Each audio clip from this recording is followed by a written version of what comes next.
The Titan drifted silently in the vast expanse of space, its dark shape cutting through the starlight like a shadow of doom. Its enormous size dwarfed anything in the galaxy. A fusion of sleek human design and stolen alien technology, it looked like something from a nightmare. A ship built for one purpose: war. Captain Kate Armstrong stood at the helm, her sharp eyes fixed on the holographic display in front of her. The ship's sensors were alive with activity as alien ships, scattered across different sectors, began reacting to their arrival. The entire galaxy was on edge. The Titan's sudden appearance had been anything but quiet. The rift from which it emerged had left ripples in space-time, and those ripples were felt by every advanced race in the galaxy. "We're being watched," Armstrong muttered under her breath, though it wasn't a surprise. She knew the moment the Titan emerged, the Galactic Council would be alerted, and every power hungry for control would turn their eyes to Earth. Humanity had created something new, something dangerous, and it was only a matter of time before the rest of the galaxy decided how they would respond. A sharp beep echoed in the bridge. The communications officer, Lieutenant Mira Kavanagh, turned with a grave look. "Captain, we're receiving a transmission from the Galactic Council." "Patch it through," Armstrong said, her voice steady, but her mind racing. She couldn't afford to show any sign of weakness. The hologram flickered to life, revealing a series of alien figures. The transmission was from the Council, an interstellar body made up of dozens of different races, each with their own agendas and fears. The leader, a tall and imposing figure from the Zorathan race, spoke first. "Humanity, you have created a weapon far beyond anything we could have imagined. We demand the immediate decommissioning of your ship, the Titan. Failure to comply will result in consequences." Armstrong didn't flinch.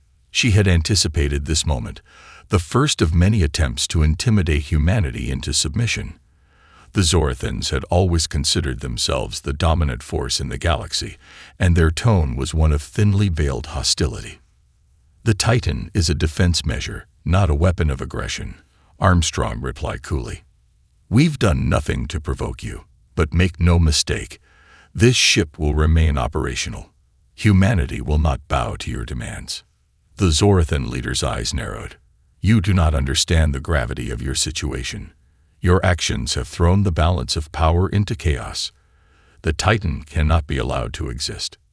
"We will see about that," Armstrong said, cutting the transmission. She glanced at her officers, all of them tense but resolute. She didn't need to hear any more threats. The galaxy could fear them all they wanted, but she wasn't about to back down. Not now. "Prepare the ship," she ordered, turning toward the massive view screen in front of her. The stars twinkled coldly in the distance, oblivious to the storm about to break. "We won't be the ones to fire the first shot, but if they come at us, they'll regret it." The Titan was more than just a warship. It was a symbol of humanity's might, an unyielding force capable of reshaping the galaxy. Armstrong didn't know what the future held, but she knew this. Humanity would not be bullied by anyone. They had come too far, and the Titan was their legacy, built for survival, built for strength. And no matter what the Council or the galaxy thought, they would have to deal with it. Captain Armstrong sat in her command chair, staring at the strategic display. The Titan's sensors were locked onto the incoming fleet of Zorathian warships, a race known across the galaxy for their merciless tactics and unmatched ferocity. A wave of unease rippled through her, but she pushed it aside. This was the moment she had prepared for. "Shields up, all weapons at maximum readiness," Armstrong commanded, her voice unwavering. The crew moved with precision, a well-rehearsed routine honed over the years of training. Every person aboard the Titan knew the ship wasn't just a weapon. It was a symbol of humanity's fight for survival. But even with their unparalleled technology, Armstrong understood that they couldn't afford to underestimate the Zorathians. These aliens weren't just a threat. They were a message from the galaxy itself, one that told humanity, "You're too dangerous to be allowed to exist." The Zorathian fleet, a group of 5 enormous warships, loomed on the horizon, their weapons primed for action. The Titan was surrounded by a field of gravitational distortion, cloaking its presence to anyone outside its immediate vicinity. The moment it dropped the field, the fleet would see it, and, in all likelihood, attack first. "Sir, the Xorethian fleet has begun their approach," said Lieutenant Kavanaugh, eyes glued to the monitors. "They're activating weapons systems." Armstrong stood and walked to the view screen, her face lit by the starlight as the enemy ships grew larger. The Xorethians were known for their swift, brutal tactics. They'd been hunting for dangerous technologies for centuries, and Earth had just handed them the perfect target. "They won't hesitate. Open fire when they're in range," Armstrong said, her voice soft but resolute. She knew it was coming, and it was clear the Titan had one chance to make a statement. The seconds stretched on, and then the first volley of plasma projectiles rocketed toward the Titan. It was a calculated attack, precise and fast, aimed to overwhelm the ship's defenses. Armstrong's fingers tightened around the armrests of her chair. "Activate countermeasures," she ordered. "Evasive maneuvers, full thrusters." The Titan responded instantly, shifting into a series of sharp twists and turns as the plasma shots veered off course, disintegrating into nothingness. But the Xorethians had anticipated a quick escape. As the ship danced through the void, a second barrage of energy beams flashed toward the Titan's flank. In one motion, Armstrong slammed her hand down on the command panel. "Target their engines. Fire at will." From the heart of the Titan, an intense beam of focused energy shot out, an almost invisible pulse of destructive force. The beam struck the lead Xorethian ship with pinpoint accuracy, its shield flickering before shattering completely. The energy rippled through the alien vessel, breaking apart its internal systems. A massive explosion engulfed the ship, and the remains of it drifted aimlessly in space. The remaining 4 Xorethian warships hesitated for a split second, just long enough for the Titan to take full advantage. "Deploy nanite missiles," Armstrong said, her voice steady. The ship's launchers fired, releasing a swarm of tiny missiles that spread out in a wide formation. The nanites latched onto the hulls of the enemy ships, eating away at their armor with terrifying precision. Within moments, the other 4 ships were crippled, their weapons and engines offline. The Xorethians attempted to flee, but it was too late. The Titan's railguns charged up, delivering a final devastating strike to the fleeing ships.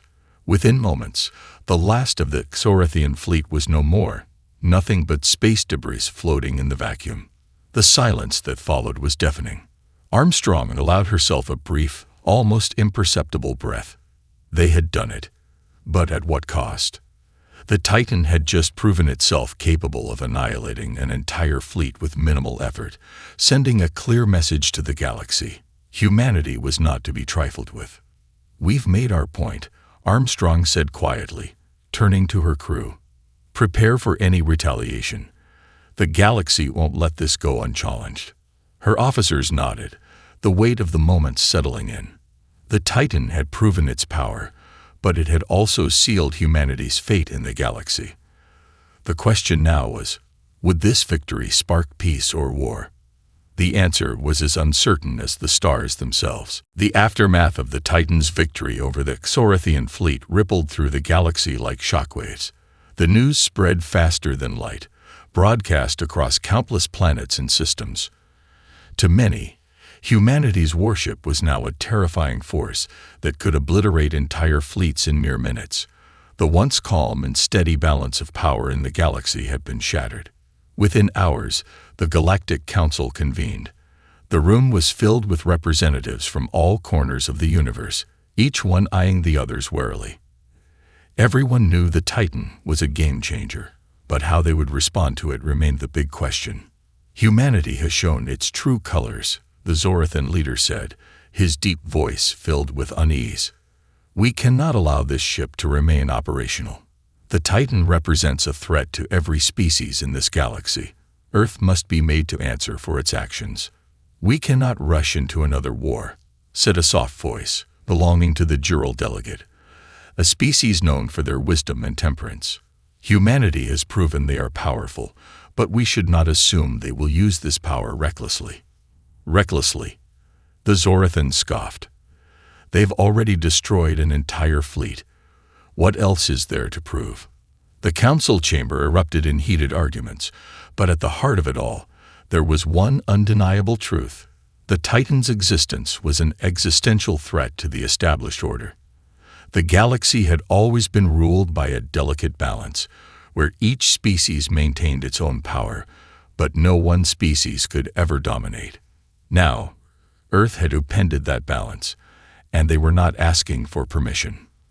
Back on Earth, Captain Armstrong stood in the war room aboard the Titan, listening to the latest transmission from the Galactic Council. She wasn't surprised by the tension. She knew it was only a matter of time before every major faction in the galaxy began to feel threatened. What was more troubling was the growing uncertainty back home. Some on Earth had started to question whether the Titan was worth the cost. "Captain, Earth's government is requesting a direct meeting," said Lieutenant Kavanaugh. "They want to discuss the implications of our victory and the Council's response." Armstrong turned slowly, her face hardening. She knew the situation was becoming more complicated by the hour. Humanity had never faced anything like this. There had always been threats, but never one that had the potential to pull the entire galaxy into conflict. "Put it through," Armstrong ordered. The screen flickered to life, revealing a group of human officials, each one dressed in the formal attire of Earth's high command. At the head of the table sat the President of Earth, a stern figure named James Holden. "Captain Armstrong," the President began, his voice firm, but weary, "this situation has escalated far beyond what we anticipated. The Galactic Council is demanding we disarm the Titan or face the consequences. They believe your actions have made Earth a target for every major power in the galaxy." "I never intended to provoke them," Armstrong replied, her voice calm but resolute. "But if the Titan is disarmed, humanity's future will be at the mercy of whoever has the strength to take it. We can't afford to show weakness now." The room fell silent. It was clear the President understood the implications of Armstrong's words. But there was a part of him that feared the war the Titan had already begun. The cost of keeping the ship operational was growing every minute. "We've already seen what happens when we do nothing," Armstrong continued. "The Exorethians won't stop at one attack, and neither will anyone else. If the galaxy wants peace, they'll have to respect humanity's place in it. We've received reports from several alien races offering to discuss terms," the President said, his tone softening. "Some believe we can avoid a galactic war if we show that we're willing to negotiate." Armstrong shook her head. "Negotiations are meaningless when there's no trust. The Titan is the only language they understand. They'll respect us as equals or they'll fall." The tension in the room was palpable. Armstrong knew that her words, while true, would only escalate the situation further. Earth's government was divided, but it was becoming clear that they would have no choice but to support her decision to keep the Titan operational. There was no turning back now. The following days were filled with whispers and uncertain glances as the Titan sailed through deep space, its course set for a secluded sector where the Jural, a peaceful but ancient race, had requested a meeting. The Galactic Council had urged humanity to consider diplomatic avenues, and the Jural had been the first to extend an olive branch. Armstrong was cautious, too cautious to believe that anything was truly as simple as it appeared. Yet, if there was any chance to avert full-scale war, she knew it would require diplomacy. "We're entering Jural space, Captain," Lieutenant Kavanaugh's voice cut through the quiet murmur of the bridge. "The Jural flagship has signaled us to approach." Armstrong stood from her chair, her gaze lingering on the stars outside. The peaceful nature of the Jural had always been respected across the galaxy. They were known as diplomats and scholars, with a deep understanding of the universe's most complex truths. But Armstrong had learned never to trust appearances. Beneath their serene exterior, the galaxy's politics were never as peaceful as they seemed. "Bring us into position," she ordered. "Keep our shields at standby, and be prepared for anything. The Titan slowly moved toward the designated meeting coordinates. As it closed in, an enormous, elegant ship, crystal structures intertwined with shimmering blue energy, came into view. The Jural flagship was a sight to behold, its presence calming in its design. It was a symbol of their belief in unity, balance, and peace. As the Titan docked, the diplomatic team was already preparing. Captain Armstrong had been briefed on the negotiations, but there was something about the Jural's approach that felt too perfect, too easy. It didn't take long for her to realize that this peaceful gesture was, at its core, a trap. The Jural leader, an ethereal figure named Orin, greeted Armstrong in the docking bay. His tall, slender form was draped in robes that shimmered like water under moonlight. His eyes, deep pools of wisdom, met Armstrong's without hesitation. "Captain Armstrong, it is an honor to meet you," Orin said, his voice smooth and filled with a quiet warmth. "I've read of your people's strength. You have a bright future ahead of you, if you choose the path of peace. Peace can only be achieved when both sides are willing," Armstrong replied, her expression cautious. "I'm here to listen." Orin smiled, but there was something calculating behind his eyes. Humanity is a force that must be tempered. The Titan represents not just your strength, but the potential to ignite conflict across the galaxy. We, the Jural, have developed a technology that will ensure the stability of this peace. A device, you could say, that will neutralize the Titan's power, keeping it from ever being a threat again. Armstrong's heart skipped a beat. A device, a weapon designed to strip away the Titan's power. She had heard rumors, but to hear it confirmed was chilling. She could already see the threads of manipulation weaving together in Orin's words. The Jural were offering peace, but at a steep price, humanity's most powerful asset. "Your device," Armstrong said, her tone icy, "will not be used to disable the Titan. We built this ship to protect humanity. We won't let it be used against us." Orin's face shifted slightly, his smile faltering. "The device isn't just to neutralize your warship. It's to ensure the galaxy's stability. The Titan is a weapon of fear. It cannot be allowed to remain unchecked." "I don't trust your intentions," Armstrong said, her voice firm. "If you truly cared about peace, you would not demand the destruction of our greatest defense." The Jural leader paused, his eyes narrowing. Then, without warning, a strange hum filled the air, and Armstrong felt a sudden shift in the energy around her. Something wasn't right. "What's happening?" Lieutenant Kavanaugh's voice crackled through the communicator. "The Titan's systems," came the response from the bridge. "They're failing. We're being hacked." Armstrong's blood ran cold. It wasn't a peace offer. It was a setup. Orin had led them right into a trap. As she turned to confront the Jural leader, she saw a flicker of triumph in his eyes. "You've made a grave mistake, Captain," Orin said softly, almost with regret. "This device will ensure that humanity never threatens the galaxy again. We'll take the Titan and make sure it never rises against us." But Armstrong wasn't about to let the Titan fall without a fight. With a sharp command, she initiated the ship's emergency protocols. The Titan's AI systems began fighting back against the Jural's attack, launching a countermeasure that would temporarily disable their hacking attempt. "Prepare for evasive action," Armstrong barked. "We're not leaving here empty-handed." The Titan's systems buzzed with activity as Armstrong raced back toward the command center. The Jural's hack had gained partial control over the ship's functions, but the Titan was resilient. With the emergency protocols in place, the AI had already begun to counteract the intrusions, but the damage had been done. The Titan was caught in a web of foreign code, and every second they lingered in the Jural flagship's docking bay brought them closer to complete control loss. "Captain, we're losing control of secondary systems." Lieutenant Kavanaugh's voice crackled through the comms, urgency rising in every syllable. "Weapons are offline.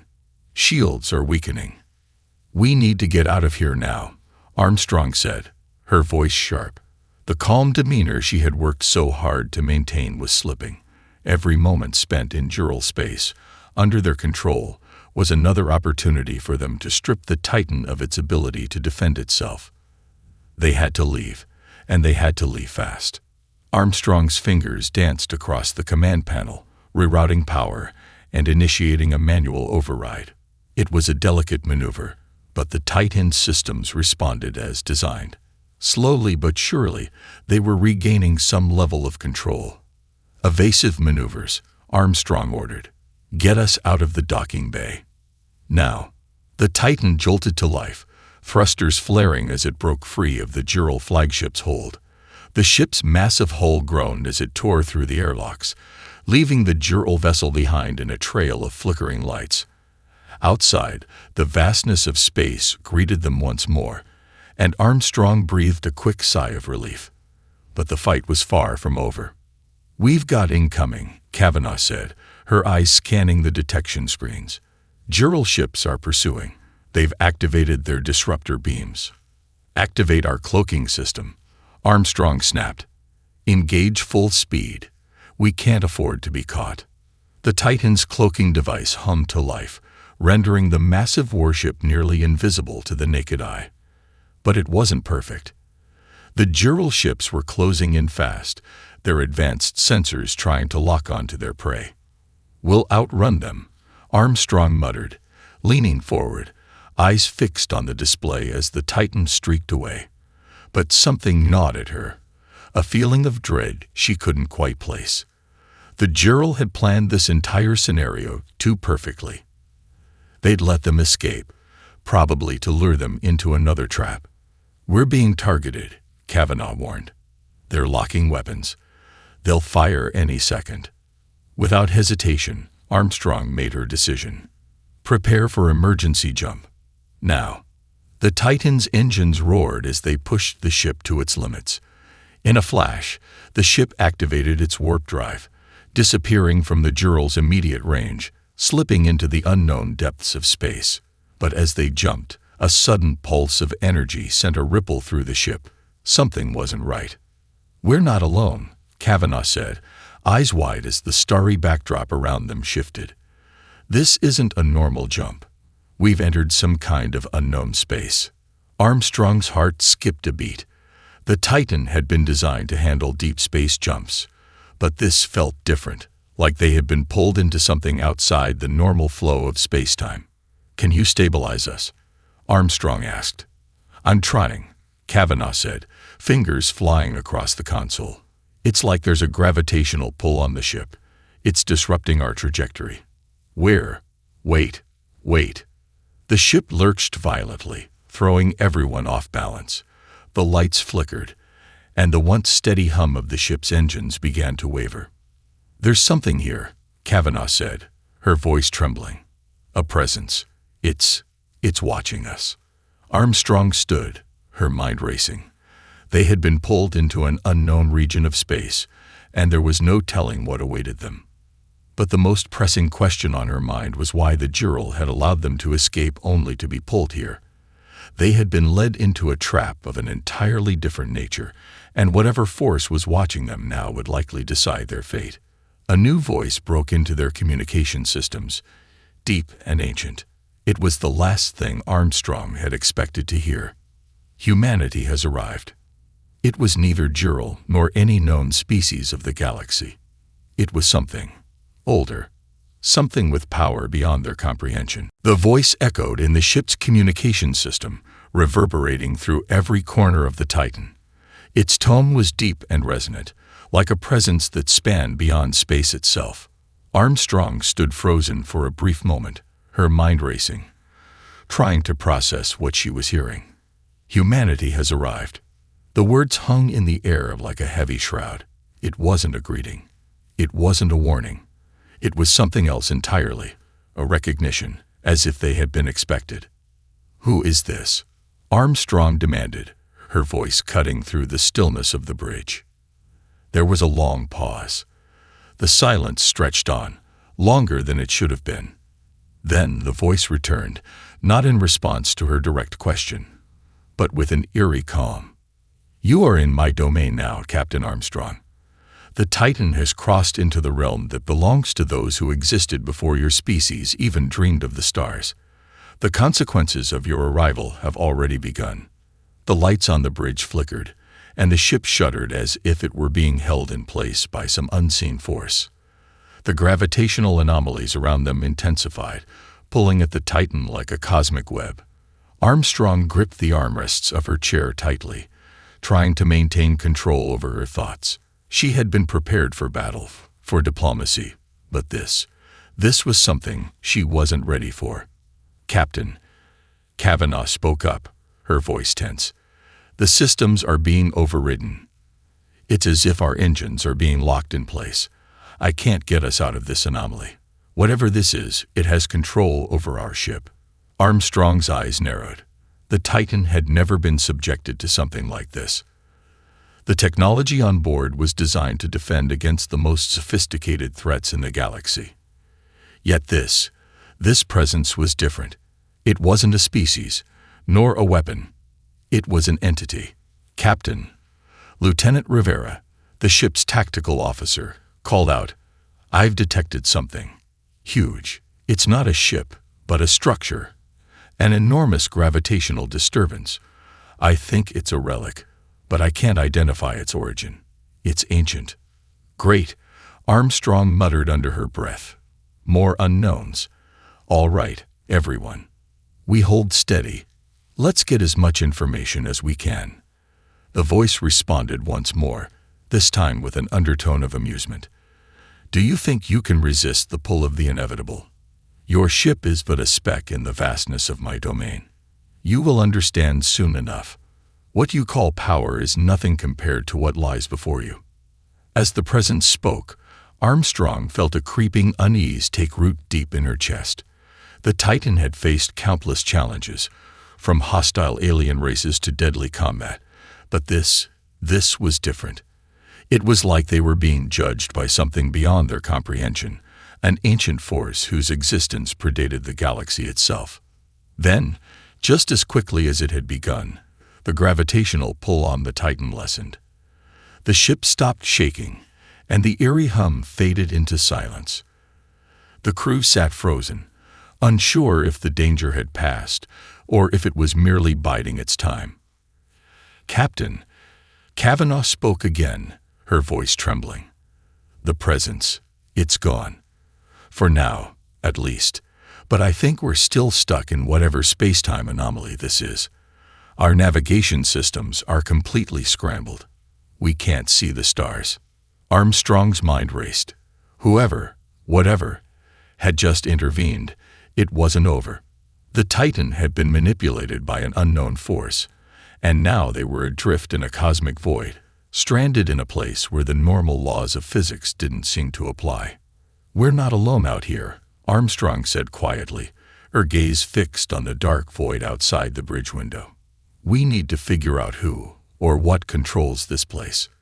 The tension on the bridge was palpable as her officers scrambled to assess the situation, but deep down, Armstrong knew they were beyond the reach of the galaxy's traditional powers. No weapon, no strategy, could protect them from what they had just encountered. They had ventured too far. The rules had changed. Suddenly, another transmission cut through the silence. A new voice, far colder than the last. "This is the Council of Eternities. Your arrival is no accident, Captain Armstrong. The Titan has crossed into a domain that has no place for your kind, but it is not yet too late to turn back. Leave this place now, or face the consequences of your arrogance." Armstrong felt a chill run through her. The Council of Eternities. The name struck fear into the hearts of even the most powerful races in the galaxy. It was said to be an ancient order, an entity that existed before time itself, guarding the boundaries of the universe's deepest secrets. "Turn back," Armstrong repeated, her voice defiant. "There's no turning back.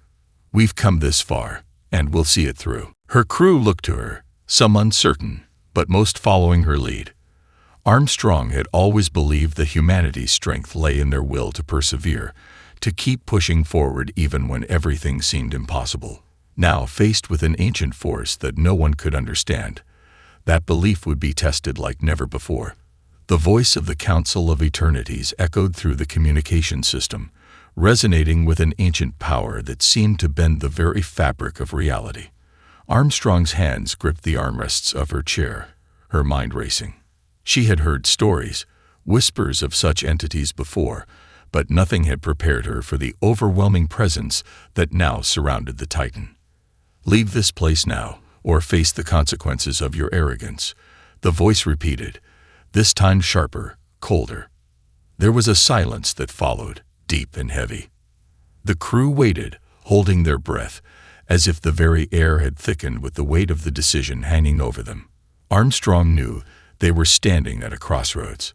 One path could lead to their destruction, while the other might give them a slim chance to survive, if they could even find it.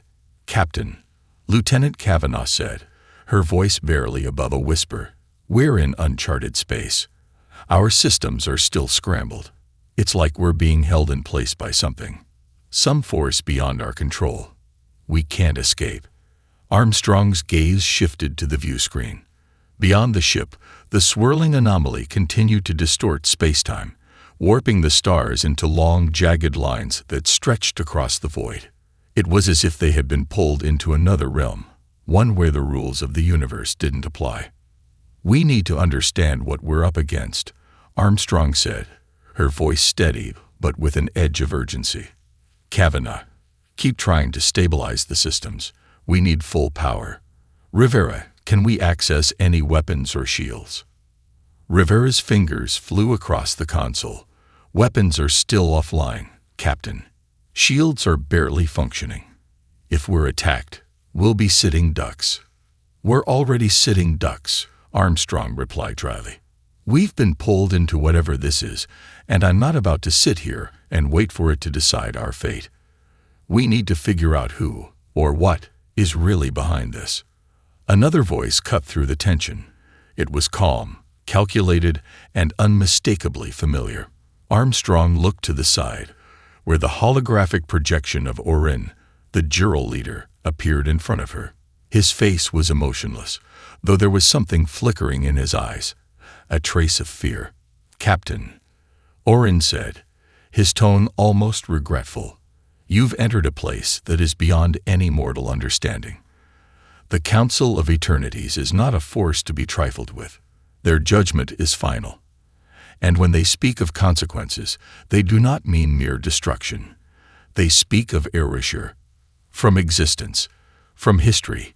You, your ship, and everything your species has ever known will be wiped away, as if you never were." Armstrong stared at Orin, his words cutting through the air like a cold blade. He wasn't trying to deceive her. He was trying to warn her, perhaps out of fear, perhaps out of a sense of duty to the galaxy. She could see it in his face. The Jural had known about the Council's power. They had led her straight into its grasp, but even they were powerless to interfere. "We're not backing down," Armstrong said, her voice firm. "Humanity has fought to survive for millennia. We faced extinction countless times, but we never surrender. We'll find a way out of this. I'll fight to the very end." Orin's hologram flickered, and for a brief moment, Armstrong saw a flash of what might have been guilt in his eyes. "It is not your fight to win, Captain. The Council does not care for your defiance. They have watched civilizations rise and fall, and they will not hesitate to erase yours if you continue down this path. Then we'll make them see why we deserve to exist," Armstrong replied with a steely determination. "You made a mistake when you tried to neutralize the Titan, Orin. You don't understand the will of humanity." As if in response to her words, the ship trembled, and the voice of the Council of Eternities returned, now more forceful, more threatening. "You have been warned. Time is fleeting. The Titan has no place here. You will be judged. There is no escape." Armstrong's heart pounded in her chest. The entity had spoken. Its intent was clear. But as the words echoed in her mind, a sudden realization struck her. The anomaly that surrounded the Titan, the very space they were trapped in, wasn't just a passive force. It was a test of their will, their resolve. The Council had no interest in mercy. They only cared about one thing: strength. Kavanaugh, I need you to get us to the center of that anomaly. Whatever's controlling us, whatever's holding us here, it's in the heart of that distortion. If we can break its grip, we might stand a chance. You think we can overpower this thing? Kavanaugh asked, incredulous. I don't know, Armstrong admitted. But I do know this. Humanity never gives up. And if the Council wants to judge us, they'll have to do it while we're fighting. The crew exchanged looks, uncertainty mixed with determination. Armstrong's words were a rallying cry. If they were going to face this force, they would do it on their terms. The Titan lurched again, but this time, Armstrong didn't flinch. Engage the engines, Kavanaugh. Full throttle. We're not leaving until we have answers. As the ship surged forward, the anomaly stretched out before them, the pull growing stronger. The Council's judgment loomed ahead, but Armstrong wasn't about to back down. The battle for humanity's survival had just begun. The Titan surged forward, its engines humming with all the power they could muster. The crew held their breath as the ship moved deeper into the heart of the anomaly, the walls of reality bending and warping around them. Armstrong stood at the helm, her eyes focused on the swirling chaos ahead. There was no going back now. Captain, we're approaching the center, Kavanaugh called out, her voice tight with concentration. The gravitational disturbances are getting worse. The ship's systems are barely holding together. We've come this far, Armstrong replied, her voice steady despite the growing pressure. Hold the course, Kavanaugh. We're not turning back. Every fiber of Armstrong's being screamed at her to prepare for the worst, but she knew there was no room for doubt. The crew was depending on her leadership. They were in the grip of something ancient, something incomprehensible. But humanity had faced impossible odds before, and they had always fought back. As the Titan entered the heart of the anomaly, the world outside the ship flickered, bending into an impossible kaleidoscope of colors and patterns. Time seemed to stretch and fold in on itself. For a moment, Armstrong could feel her sense of reality slip, as if the universe itself was trying to warp her mind. But she resisted, focusing on the present, on the task at hand. Then the voice of the Council of Eternity spoke once more, this time booming through the ship's comms with an intensity that rattled the very walls of the Titan. You persist, despite all reason. The voice intoned, cold and devoid of emotion. You are no different from the countless others who have come before you. Your species is but a fleeting moment in the vast tapestry of existence. You are nothing. Armstrong's heart raced, but she stood firm. We are not nothing, she said, her voice cutting through the silence. We are humanity. We've fought for every inch of survival. We've carved a place for ourselves in the stars, and we will not let you erase us. The voice of the Council seemed to grow colder. Your defiance is meaningless. You have entered a domain beyond your comprehension. You will be judged. I'm not here to beg for mercy, Armstrong responded, her gaze locked on the swirling chaos outside the ship. I'm here to fight. Suddenly, a blinding light flared in front of them, illuminating the space around the Titan. Armstrong squinted against the intensity of the light, but she could feel the Titan's systems responding to the disturbance. It was as if the entire anomaly was alive, pulsing with energy, pushing back against their intrusion. Kavanaugh's voice broke through the tension. Captain, the core of the anomaly is ahead. We're too close. The pressure is. Before she could finish, the ship lurched violently, throwing everyone off balance. Alarms blared as the hull groaned under the strain. Armstrong's eyes widened in horror as the viewscreen revealed the center of the anomaly, a massive, shifting structure, impossibly large and constantly changing, as if it were part of the fabric of the universe itself. What is that? Rivera gasped, staring at the shape. It was like a colossal gateway, a doorway to another reality, stretching and twisting in ways that defied logic. It's not just a structure, Armstrong realized, her voice low. It's a consciousness, The Council of Eternities is not a single entity. It's a collective, a force that permeates space and time. They are the gatekeepers. We need to shut it down, Kavanaugh shouted, desperation in her voice. The ship can't take much more of this pressure. Armstrong's mind raced. They were so close to the center now. Too close. The Titan was being crushed by the anomaly. And if they couldn't break free, they would be consumed by it. She turned to Rivera. Can we trigger a system-wide reset? Override the anomaly's influence? Rivera hesitated, her fingers dancing across the controls. I'm not sure it will work, Captain. The anomaly is too powerful. Then we'll make it work, Armstrong said, determination hardening in her voice. Kavanaugh, prepare to override all power systems. We're going to push through. The crew held their breath as Kavanaugh initiated the sequence. The Titan groaned as the energy reserves were redirected, the ship's core flooding with every last drop of power they had.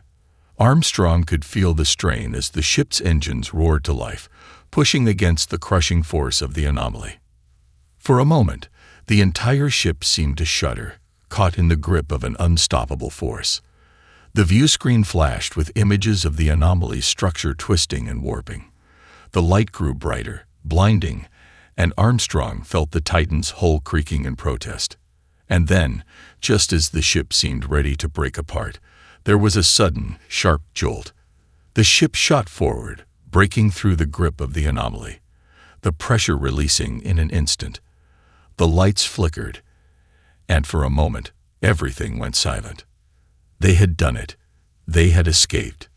But the voice of the Council of Eternities echoed one last time, this time filled with finality. You have survived, for now, but your species is not meant for this realm. Your time will come. We will return. Armstrong's breath caught in her throat. She knew that this was not over, that humanity's fight was far from finished. But for the first time, she felt a flicker of hope. They had survived. They had proven their strength, and whatever came next, humanity would face it together.